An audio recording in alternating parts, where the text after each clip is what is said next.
Ok, pessoal, voltando aqui com as nossas questões sobre RUP. Vamos lá, questão 2012. De acordo com o denominado Processo Unificado, Unified Process, a verificação da qualidade do software é de responsabilidade da fase de transição.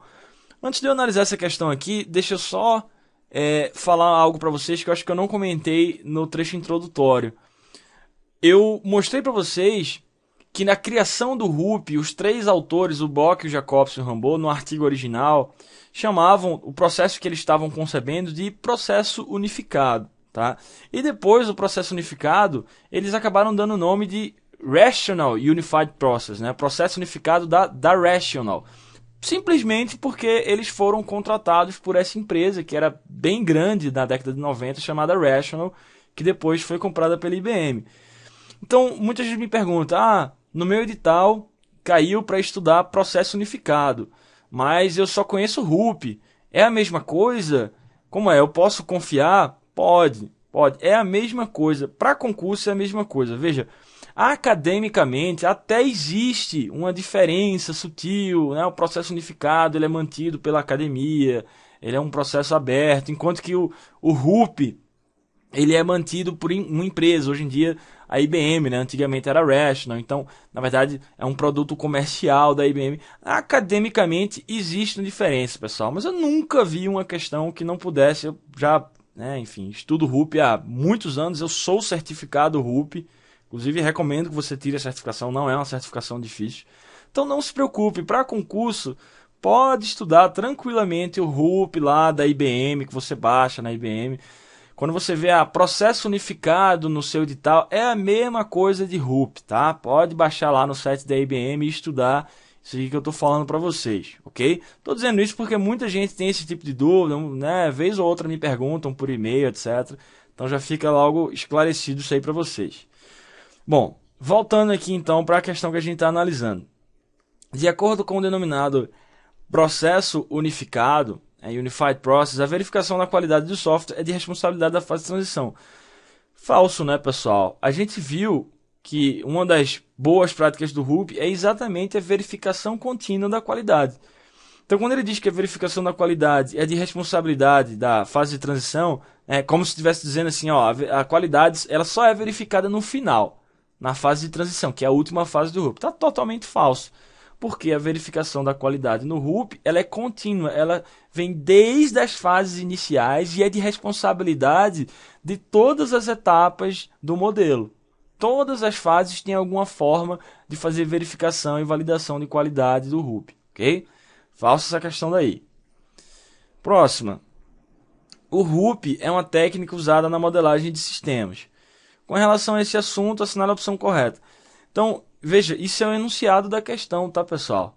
Se isso aí fosse uma questão VOF, você marcaria verdadeiro ou falso? Dizendo que o RUP é uma técnica de modelagem de sistemas. Por isso que eu estou dizendo a você, o CESP ele é bastante flexível na forma como ele define o RUP.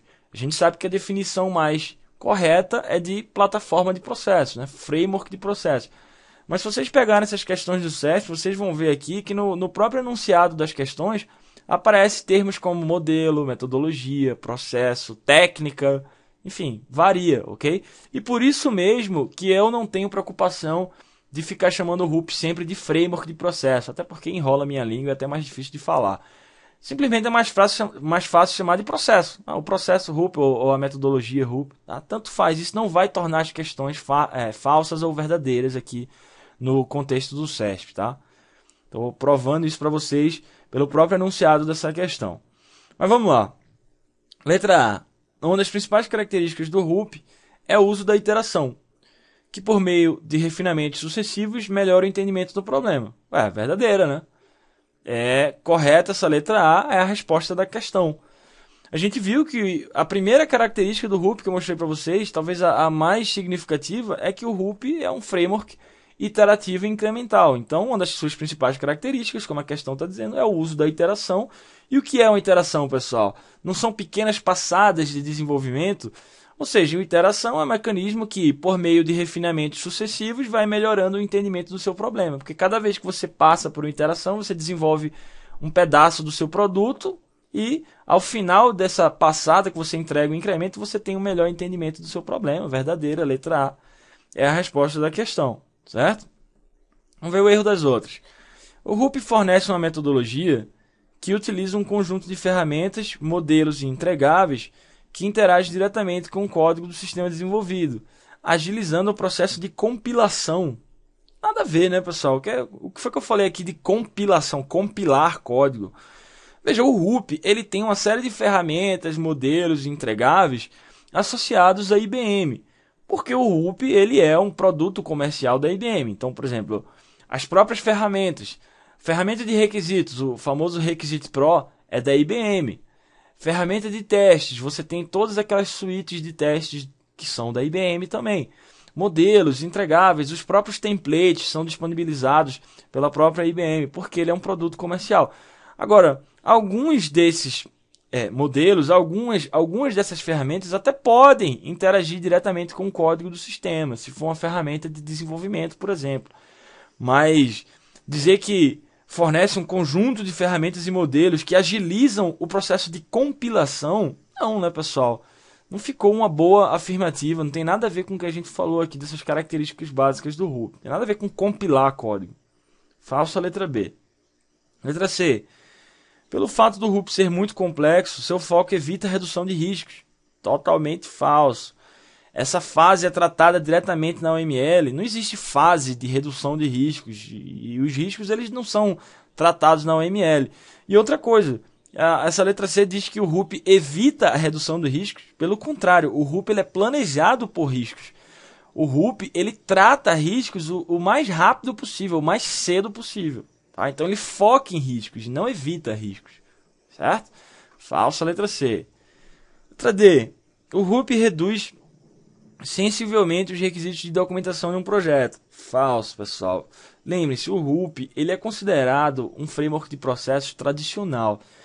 E foi justamente em resposta ao Rup e outros processos tradicionais que vieram as metodologias ágeis, porque as metodologias ágeis elas consideravam esses processos tradicionais muito pesados. Uma das coisas que os métodos ágeis criticam é exatamente o excesso de documentação existente. Tá? Então dizer que o Rup reduz as documentações de um projeto está falso. O Rup realmente é um processo verboso, é um processo pesado. Muitas pessoas não entendem bem como o Rup funciona e deixam o Rup, mais pesado ainda. Por quê? Porque tentam utilizar todos os papéis, todos os artefatos, todas as disciplinas do Rup. Não é assim que funciona. Lembre-se, o Rup ele é adaptável. Você deve pegar somente aquilo que interessa para você e aplicar na sua realidade. Então, ele não é tão pesado assim quanto as metodologias ágeis dizem. Agora, realmente, é um modelo de processos que trabalha com muitos artefatos. Então, dizer que o Rup reduz o número de documentação e artefatos, aí realmente está falso, certo? Por mais que você adapte, o Rup ainda é um processo considerado verboso. Letra E, qual é o erro? O Rup tem dois modelos de comunicação. Um para ambientes fora da equipe de desenvolvimento e outro exclusivo para a equipe de desenvolvimento. Falso isso daí, né, pessoal? Qual é o modelo único de comunicação do Rup que faz o elo entre todas as etapas do seu projeto? Casos de uso. Os casos de uso, eles servem como uma ferramenta de comunicação que todos podem entender, pessoal. É uma ferramenta de comunicação que você modela os seus requisitos ali em cima. A gente vai estudar mais casos de uso na parte de requisitos, tá, pessoal? Mas todo mundo já deve ter visto, já sabe o que é, né? É uma ferramenta para você modelar requisitos e mostrar como é a comunicação do seu sistema com atores externos a ele. Que funcionalidades são providas, que serviços podem ser executados. E ele serve tanto para ambientes fora da equipe de desenvolvimento como para a própria equipe de desenvolvimento. Você pode mostrar um caso de uso para clientes que estão fora da equipe de desenvolvimento? Pode. Ele vai entender. E casos de uso também são utilizados internamente na equipe de desenvolvimento? Também. Para fazer análise, para fazer projetos, para implementar, para gerar casos de teste. Certo?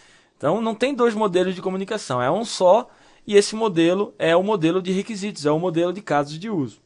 Ok? Faça a letra E. Resposta a essa questão aqui, então, letra A, realmente o Rup faz uso de iterações. Beleza. Próxima questão. No RUP, planejamento de projeto ocorre em dois níveis. Planos de fase, que descrevem todo o projeto, e planos de iteração, que descrevem os passos iterativos. Bom, verdadeiro, né, pessoal? Por exemplo, se você pegar... existe um artefato chamado plano de teste, ok? Lá na disciplina de testes, tem um artefato específico chamado plano de teste. E o próprio RUP diz o seguinte, olha, você pode utilizar um plano de teste para uma iteração específica. Porque nessa iteração eu vou desenvolver esses casos de uso que devem alcançar esses resultados, então eu vou gerar um plano de teste para ver se isso daqui está funcionando nessa iteração. Você pode ter um plano de teste para cada iteração, ou você pode ter o que o RUP chama de plano de testes mestre, né? Master Test Plan, que ele vale para todo o seu projeto. Aquelas diretrizes de planejamento, se você vai usar teste caixa preta, teste caixa branca, teste de integração, teste unitário, quais são os papéis, qual é o cronograma de testes, valem essas diretrizes para todo o projeto. Então, eu só estou falando um exemplo, tá, pessoal? Existem outros exemplos. Então, no RUP, o planejamento ele realmente pode ocorrer em nível de fases que descrevem todo o projeto ou no nível de uma iteração pequena que você está executando. Verdadeira essa questão daí, certo? Vamos lá. O RUP é um processo de desenvolvimento de software. Nesse processo, são descritos os papéis e as atividades que cada membro da equipe de projeto deve desempenhar ao longo do ciclo de desenvolvimento do software e os produtos que devem ser gerados como resultado dessas atividades, os chamados artefatos. Em relação a esse assunto, julgue os itens seguintes. Vamos lá. O RUP tem duas dimensões, o eixo horizontal e o eixo vertical. A primeira dimensão representa o aspecto estático do processo, quando ele é aprovado e é expresso em termos de fases, iterações e marcos. A segunda dimensão representa o aspecto dinâmico do processo, como ele é descrito em termos de componentes, disciplinas, atividades, fluxos de trabalho, artefatos e papéis do processo. Veja, nós sabemos, e eu já mostrei isso para vocês, que o RUP, lá no gráfico das baleias, se vocês se lembram, ele é estruturado em duas dimensões. Uma dinâmica e a outra estática. O eixo horizontal, da esquerda para a direita, é a dimensão dinâmica.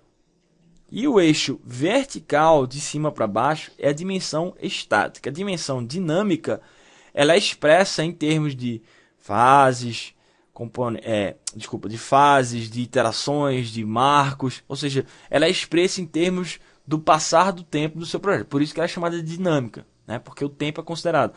E a dimensão estática, ou também conhecida como a dimensão vertical, era aquela dimensão que nunca muda. Você sempre vai ter aquelas mesmas disciplinas, as mesmas atividades, os mesmos fluxos de trabalho dentro das disciplinas, independente do momento que você se encontra. Por isso que uma é chamada de dinâmica, a outra é chamada de estática. A dinâmica é a dimensão horizontal, a estática é a dimensão vertical. Agora, essa questão está errada, pessoal, por uma casca de banana. Tá? É até um pouco cruel, mas é o seguinte, você tem que saber que a primeira dimensão do RUP é a dimensão dinâmica. E a segunda dimensão é a dimensão estática.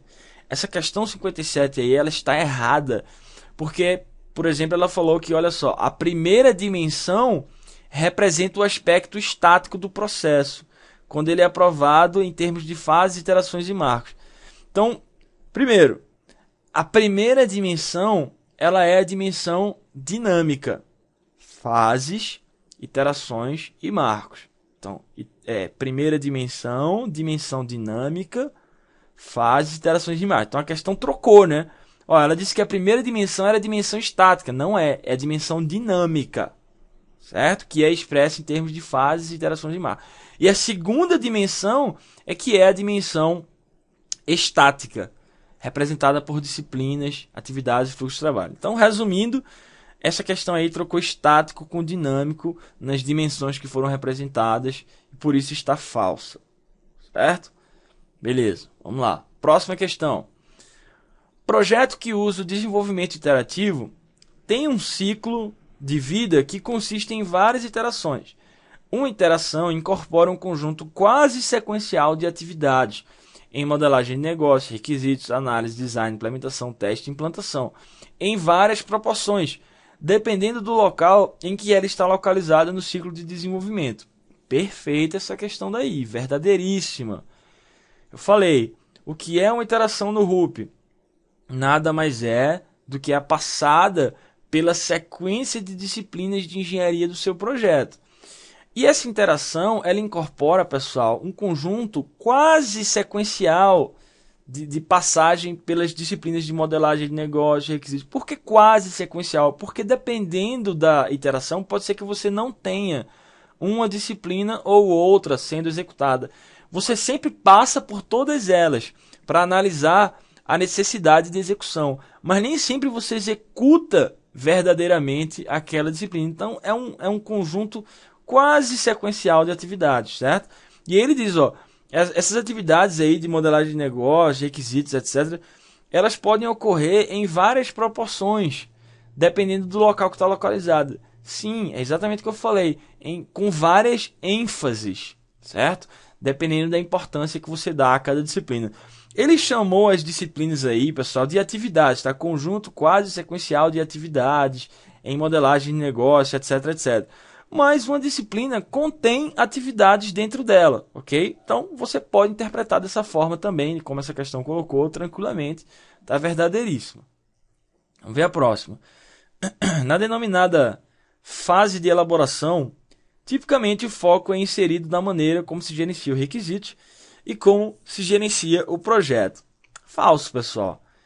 A gente sabe que o foco da fase de elaboração não é requisitos. O foco da fase de elaboração é análise e design para projetar bem a sua arquitetura e entregar ela de maneira estabilizada à equipe de desenvolvimento, certo?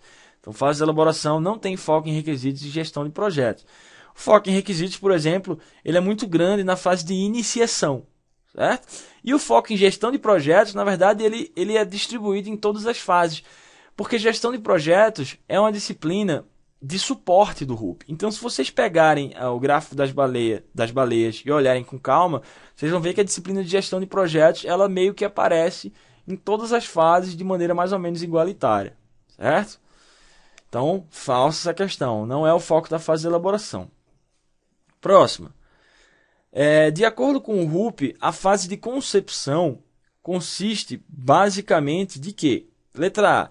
Desenvolver os componentes do software. Desenvolvimento, pessoal, tem a ver com a fase de construção.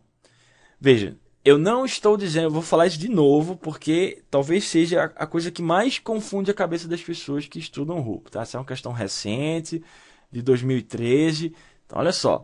Quando eu digo que desenvolvimento é o foco da fase de construção, é óbvio, né? Porque na fase de construção eu quero construir, eu quero desenvolver. Então, consiste basicamente em desenvolver componentes de software. Eu estou falando de fase de construção, lógico. Agora, quando eu digo que é o foco da fase de construção, eu não estou dizendo que desenvolvimento não ocorre nas outras fases. Ocorre.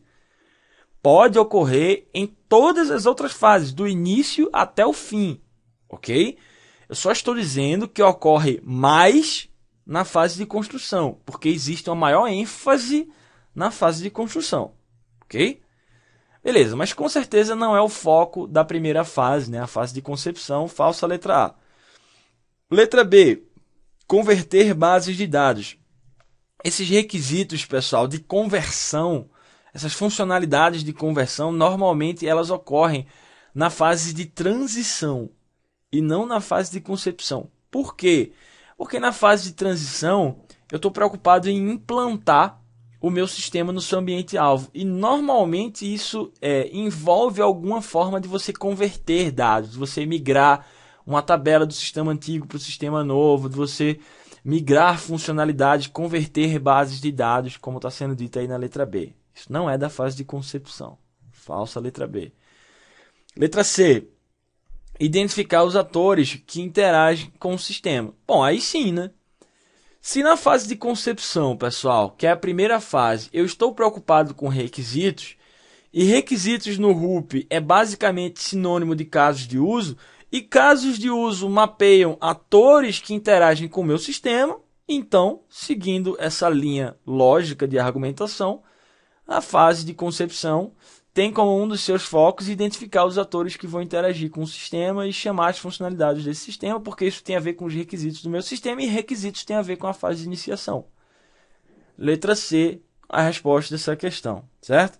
Letras D e E estão erradas porque tem a ver com a fase de elaboração, certo? Protótipos executáveis, arquitetura, tem a ver com a fase de elaboração. Beleza. Próxima questão.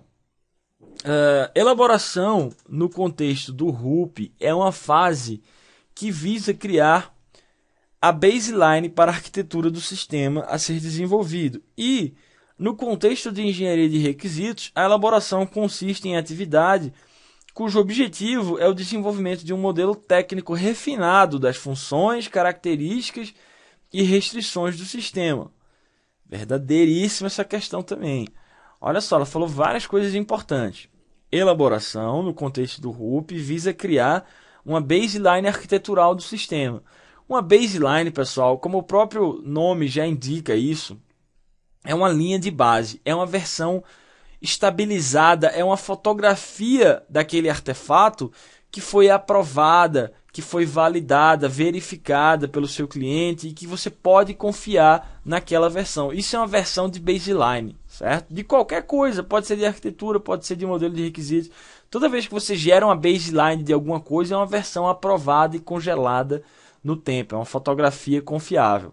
Então, realmente, na elaboração, eu tenho essa preocupação em gerar a baseline de arquitetura.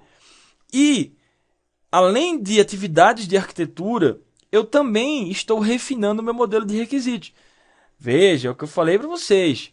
Requisito, o foco é maior na fase de iniciação? Sim, mas requisito é uma atividade que continua existindo nas próximas fases. Como essa questão colocou aí para gente. Ó. No contexto de engenharia de requisitos, a fase de elaboração ela está preocupada agora em refinar os requisitos que vieram da primeira fase. Refinar como? Através da adição de funções, de características, de restrições do sistema. Restrições do sistema é o que, pessoal? Requisitos não funcionais, por exemplo. Desempenho, segurança, usabilidade, confiabilidade e assim por diante. Certo?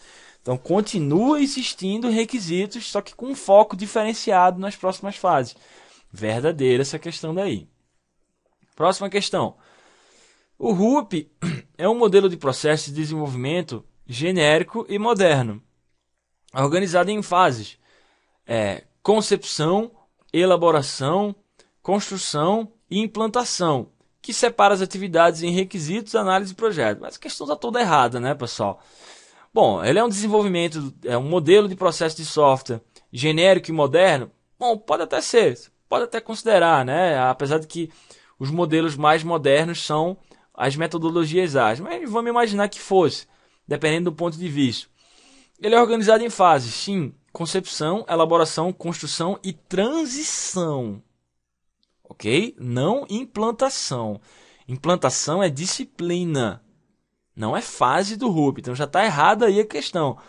E ela continua dizendo que as fases separam as atividades em requisitos, análise, projeto. Nada a ver, pessoal. Como a gente viu, as disciplinas, as atividades, elas estão espalhadas nas fases, só que com ênfases diferenciadas, certo? Falsa essa questão daí. Próximo.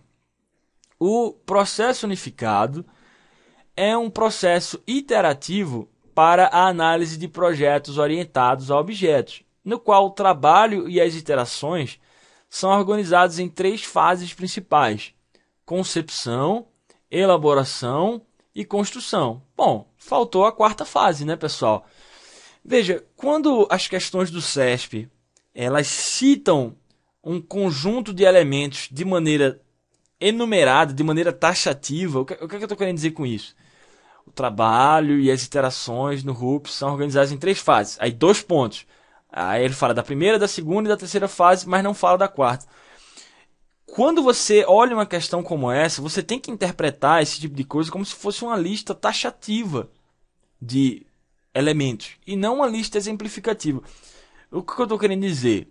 É aquela história, né, que eu já comentei com vocês no curso teórico. professor de matemática meu, ele falava o seguinte: pessoal, um triângulo, ele tem dois lados. Aí todo mundo respondia, não. Aí falava, não, tem até três, pô. Se um triângulo tem três lados, tem dois também. É uma questão até de lógica. Claro, se você utilizar isso como um exemplo, mas se você olhar para uma questão como essa, ele não está falando como exemplo essas três fases. Ele está sendo taxativo. Ele está dizendo, olha, o RUP existem essas três fases aqui taxativamente. Não, a gente sabe que existe uma quarta fase, que é a fase de transição. Por isso essa questão está falsa. Agora, se ele tivesse falado nessa questão, por exemplo, dentre as fases existem três. Aí tudo bem. Porque um modelo que tem 4 fases também tem 3 fases. Como uma lista exemplificativa. Mas como uma lista taxativa, enumerada, como ele colocou aí, né, 2 pontos. A primeira, a segunda e a terceira. Aí não, aí está falso. Certo? Aí você vai me perguntar, professor, mas isso é muito subjetivo. Eu sei que é subjetivo. O que é que eu posso fazer? Eu sei que é. É uma questão de VOF. Não adianta, pessoal. Se você vai fazer uma questão prova do CESP, você tem que cair na real. Você tem que se acostumar com esse estilo, para o bem ou para o mal, do CESP. Questão VOF tem uma carga de subjetividade. Sempre vai ter. Então você tem que interpretar as questões. Como é que você aumenta a sua probabilidade de acerto? Através da experiência. Então, normalmente, quando o CESP coloca desse jeito, colocando 2 pontos e uma lista taxativa de itens, dá a entender que ele tem que ser correto e completo. Se faltar alguma coisa, a questão fica falsa, como nesse caso daqui, que faltou a fase de transição e por isso a questão está falsa. Agora, isso é uma regra geral, pessoal. Pode ser que existam exceções? Pode. Então, nem adianta você me mandar um e-mail dizendo, professor, eu achei essa questão aqui do ano de 2007 que furou a sua regrinha. Pode existir exceção. Toda regra tem exceção. O que a gente pode fazer, na melhor das hipóteses, é aumentar a probabilidade do entendimento. Agora, pode ser que existam exceções de acordo com essa subjetividade do CESP. Okay? Então, fica essa dica daí. Essa é a forma que eu uso para interpretar questões como essa. Nesse caso aqui, tranquilo, funcionou tranquilamente, a questão é falsa. Em outros casos, talvez você tenha que ter uma interpretação um pouco mais sofisticada. Beleza? Ok. Vou fazer essa última aqui para fechar esse trecho. Acerca do RUP, julgue esse item daí. Uma falha comum em projetos de sistemas computacionais é não assegurar a qualidade do software. Normalmente, essa questão é discutida após o término dos projetos, ou a qualidade fica sob a responsabilidade de equipe diferente da equipe de desenvolvimento. O RUP, que foi proposto pela IBM, é um processo que provê a solução disciplinada sobre como assinalar tarefas e responsabilidades dentro de uma organização de desenvolvimento de software. Porém, não auxilia no controle e verificação da qualidade. Esse final está falso, né, pessoal?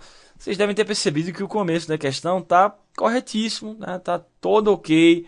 Realmente, uma falha muito comum em projetos, vocês devem ver isso daí na sua vida real, eu também vejo no meu dia a dia, é não assegurar a qualidade. Qualidade, pessoal, é algo que não se negocia. O que você pode negociar é escopo, é prazo, mas negociar qualidade é uma coisa muito perigosa, certo? Então, normalmente, a questão da qualidade, se você não está atento a isso, ela é deixada de lado, ela é discutida após o término dos projetos. Ou a qualidade fica sob responsabilidade da equipe diferente da equipe de desenvolvimento. Isso não é bom. Qualidade deve ser algo que deve fazer parte do dia a dia de todos os envolvidos. E não só, por exemplo, eu não vou me preocupar com qualidade agora, porque no final do projeto a gente vai contratar uma consultoria que vai testar o software e vai dizer se ele está bom ou ruim. Não é assim que funciona. Você tem que se preocupar com qualidade desde o início, certo? Beleza, está certo. Então o RUP proposto pela IBM é um processo que provê algumas soluções sobre tarefas e responsabilidades, porém não auxilia no controle da qualidade? Falso. Sabemos que uma das principais práticas do RUP é o gerenciamento e a verificação contínua da qualidade, certo? falso por causa disso essa questão. Ok? Beleza, vou ficar por aqui. Volto no próximo trecho, continuando com mais questões sobre Rup, que, por enquanto, vocês devem estar percebendo, são questões de conceitos gerais sobre Rup, né? Para que servem as fases, quais são as melhores práticas. Não tem nada muito de decorar ainda aqui, certo? Mais para frente, nas nossas questões sobre Rup, a gente vai entrar em mais detalhes, mas por enquanto é entender essa filosofia do framework, certo? A gente continua sobre essa linha quando eu voltar daqui a pouco. Até já.